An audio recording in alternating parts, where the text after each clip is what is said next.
ہے کہ الیکشن کے حوالے سے بہت سی سوالات اٹھے ہیں. ایک طرف نئی حکومت بننے جا رہی ہے، دوسری طرف تنقید بہت ہو رہی ہے، تیسری طرف پروٹیسٹ ہیں، اور چوتھی طرف یہ ہو رہا ہے کہ بھئی اب یہ بنے گی بھی حکومت تو چلے گی کتنی دیر. بہت سے سوالات ہیں.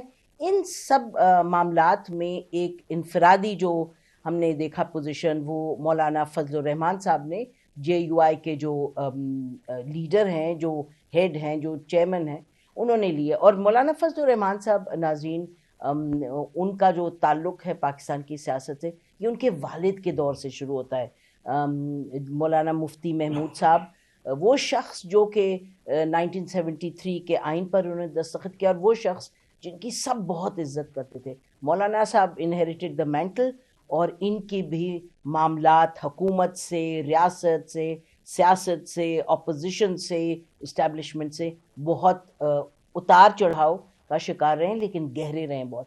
تو مولانا فضل الرحمان صاحب سے بات کرتے ہیں اور پوچھتے ہیں کہ مولانا صاحب اس سچویشن کو کیسے دیکھتے ہیں. بہت بہت شکریہ مولانا صاحب کہ آپ نے ٹائم نکالا، ہمیں ٹائم دیا. مولانا صاحب، آپ کے انٹرویوز ابھی 2-3 روز سے ہم دیکھ رہے ہیں، آپ نے کافی باتیں فرمائی ہیں. تو یہ بتا دیجئے گا 2 ٹوک الفاظ میں جو ناظرین ہیں، کہ اس وقت آپ کی ڈیمانڈ کیا ہے؟ بسم اللہ الرحمن الرحیم. ہماری اس وقت کوئی ڈیمانڈ نہیں. اچھا. اور جو ڈیمانڈ ہے کس سے کریں، کس میں یہ قوت ہے کہ وہ ڈیمانڈ ہمارے سن بھی سکے، اس کو قبول بھی کر سکے.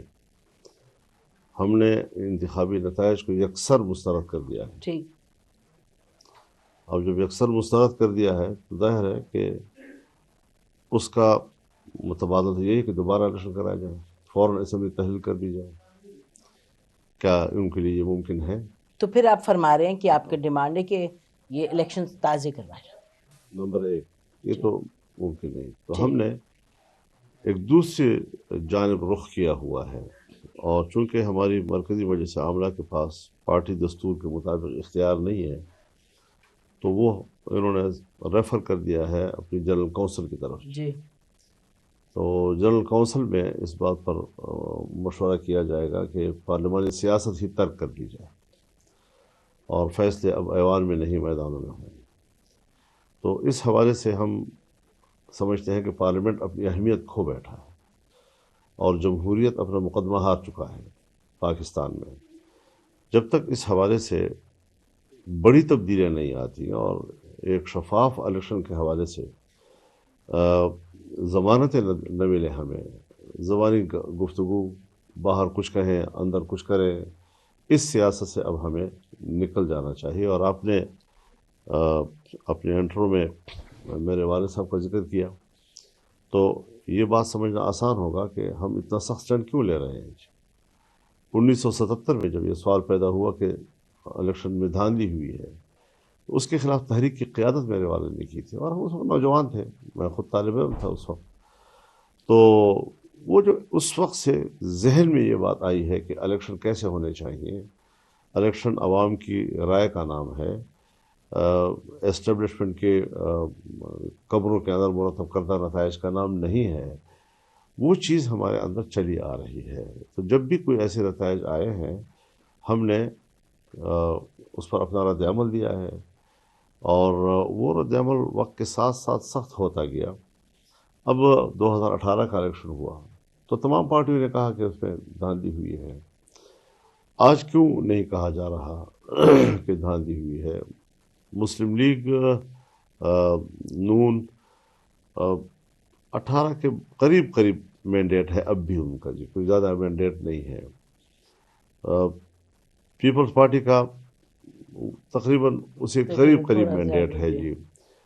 تو اس مینڈیٹ کے ساتھ اس وقت کیوں دھاندلی تھی، اور اب کیوں یہ الیکشن منصفانہ ہے اور اس قابل ہے کہ اس پر حکومت قائم کی جائے؟ آپ کی بھی 2018 میں اتنی کچھ سیٹیں تھی، 17 تھیں اور اب 15. تو ہم نے تو اس وقت بھی کہا تھا نا کہ غلط ہوا ہے. اب پی ٹی آئی ہے، پی ٹی آئی کا مینڈیٹ بھی تقریباً اتنا ہے، کچھ 10 آگے پیچھے ہوں گی. اس وقت وہ کہہ رہے تھے کہ شفاف ہوئے ہیں، آج کہتے ہیں کہ دھاندلی ہوئی ہے.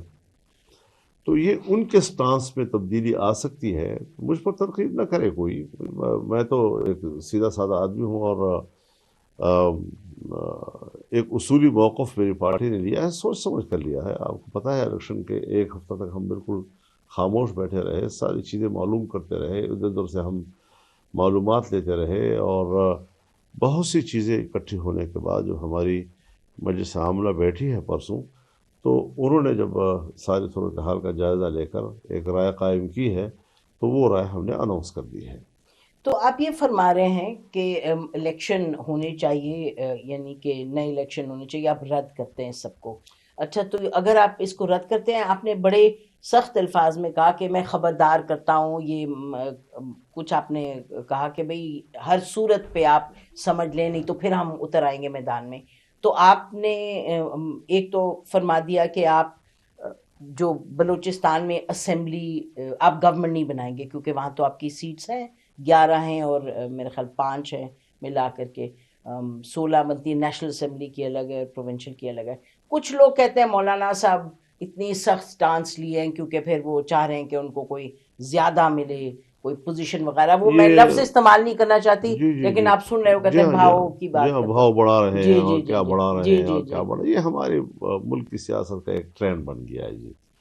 اور یہی وہ گھٹیا سیاست ہے کہ اگر کوئی شخص ایک موقف لیتا ہے تو اس کے ساتھ ایسی ایسی ہلکی ہلکی چیزیں کہ جس سے اس کا جو اس کو ڈیگریڈ کرنے کی کوشش کی جاتی ہے کہ اس کو نیچے لایا جائے، لیکن یہ سب ناکام ہو جائیں گے.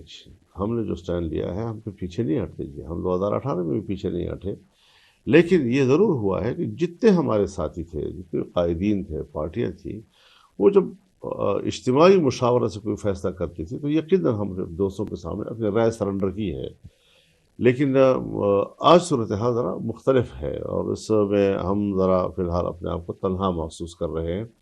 لیکن یہ تنہائی بھی جو ہے یہ عوامی تائید کا سبب بنے گی، کیونکہ لوگ جو شعور رکھتے ہیں اور جو اس حوالے سے سوچتے ہیں، وہ ایک دن آ کر تو حقیقت کو تسلیم کریں گے جی. تو انشاءاللہ. ابھی جو 2018 کے الیکشن کے بعد جب آپ نے دھرنا وغیرہ دیا، پھر آپ کی ISI سے بھی ملاقات ہوئی، جس کی پرویز الہی صاحب، چودھری شجاعت صاحب بھی کہتے ہیں کہ انہوں نے اس کا وہ گارنٹرز تھے.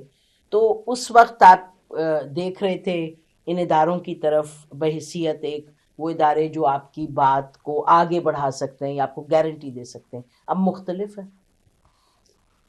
دیکھیے، میری ایک ہمیشہ سے کوشش رہی ہے کہ میں اداروں کو متنازع نہ بناؤں، لیکن بعض دفعہ کچھ چیزیں واضح کرنے کے لیے جی کچھ کہنا پڑتا ہے. جی اگر ہم نے اس وقت اداروں سے بات کی ہے تو اس دھاندلی کا ذمہ دار بھی تو ہم اسی کو ٹھہرا رہے تھے نا، کہ انہی کی پشت پناہی سے اور انہی کی منصوبہ بندی سے یہ سارا کچھ ہوا تھا نا جی. تو اگر ہمارے پاس کوئی دوست آئے ہیں، کوئی اکابرین آئے ہیں، تو ہم نے ان کا احترام بھی کیا ہے. اور پھر ایسا بھی نہیں ہے، اگر انہوں نے کمٹمنٹس کی اور اس سے پیچھے ہٹے ہیں وہ لوگ. تو آپ کو بیسکلی اس میں نہیں دقت کہ جو آئین سے ہٹ کے، اداروں کا رول تو آئین سے ہٹ کے ہے سیاست میں. جنرل مشرف جب تھے تو اس وقت آپ لوگ 2002 میں آپ نے وہ اکرم درانی صاحب چیف منسٹر تھے، اس وقت جماعت اسلامی کی آپ کی کوئی ڈفرینس بھی ہو گیا. پھر جنرل مشرف نے وردی جب پہنی، LFO تھا، آپ نے سائن کیا. تو ہم کیا سمجھیں کہ پہلے آپ کو لگتا تھا کہ جو ایک غیر آئینی چیز ہے جس میں آرٹیکل 6 آ جاتا ہے، اس وقت آپ فرماتے تھے کہ وہ ٹھیک ہے، آپ کو لگتا تھا ٹھیک ہے، اور اب آپ کو لگتا ہے غلط ہے. وہ تو اس وقت موضوع بحث نہیں ہے. نہیں، میں آپ سے پوچھ رہی ہوں کیونکہ آپ کی ایک اتنی دور اندیشی ہے، آپ کی سیاست ہے، آپ کے لوگ آپ کی طرف دیکھ رہے ہیں کیونکہ آپ نے ایک پوزیشن اس وقت لی ہے، تو سمجھنے کی کوشش. آرٹیکل 6 تو اپنی جگہ پر ٹھیک ہے یا نہیں ہے اپنی جگہ پر، لیکن اگر اس ملک میں اس آرٹیکل کے ہوتے ہوئے جنرل ضیاء الحق کا ماشاء اللہ بھی لگا، پھر مشرف صاحب کا ماشاء اللہ بھی لگا، اسمبلیوں کے ایسی تیسی پھیر دی انہوں نے، اور نامزد اسمبلیاں، یعنی کبھی دنیا میں آپ نے نام نہیں سنا ہوگا کہ اسمبلی بھی نامزد ہوتی ہے اور اس کو شورا کا نام دیا گیا. تو یہ ساری چیزیں ہم نے دیکھا تو وہ ایک غیر مؤثر قسم کا دفاع ہے، اور اس طرح آئین کو مکمل طور پر ختم کرنا یا جزوی طور پر ختم کرنا، اور اگر جس نے یہ جرم کیا تو جو لوگ ختم کرتے ہیں وہ اتنے طاقتور ہیں کہ اس آرٹیکل 6 کی کوئی اہمیت ہی نہیں رہتی۔ اور ابھی آپ نے دیکھا پچھلی حکومت میں جب ایک جج صاحب نے مشرف کے خلاف فیصلہ دیا تو ان کے تو آپ نے دیکھا اس پورے ان کو عدالت کو اڑا دیا انہوں نے۔